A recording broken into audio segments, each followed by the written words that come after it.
இப்ப புளிய மரம் நிறைய இருக்குன்னு வச்சுக்கோங்க, அதுக்கு புளியம்பட்டின்னு வைக்கிறாங்க. வேப்ப மரம் நிறைய இருக்குன்னு வச்சுக்கோங்க, அதுக்கு வேப்பகுளம்னு வைக்கிறாங்க. இந்த துபாய்னு பேர் எப்படி வந்துச்சு? அங்க இருக்கிறவங்க பூரா பாய்கடா, அதான் அதுக்கு பேரு துபாய். பாய்ங்களோட உருது பாட்டு ஒண்ணு பாடுறேன் கேளு. ஆரே பி அல்லே முல்லேக்கா ஏ தக்கா முக்கா முல்லா சல்லா ஆரா கேபல்லே கல்லேக்கோ. உன் பாட்டுல குத்தருக்குன்னா குத்தருக்குதான். என்ன குற்றம் கண்டாய்? இந்த பாட்டு நம்ம ஊர் பாட்டு மாதிரியா இருக்கு. அடி வாடி எங்க பக்கலங்க, எங்க அக்கா பத்த முக்கா துட்டு வாடி ஏ வாடி ஏ வாடி. ஒரிஜினல் துபாய் பாட்டு ஒண்ணு பாடுறேன் கேக்குறியா?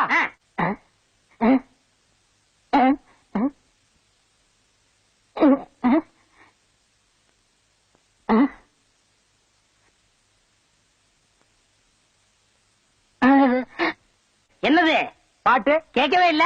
துபாயில இருந்து பாடினா மயிலாடா கேட்க. என்ன மைல் டிஸ்டன்ஸ்? கப்பல்ல போனாலே 3 நாள் ஆகும். பாட்டு மட்டும் உடனே கேட்கணுமாக்கும்.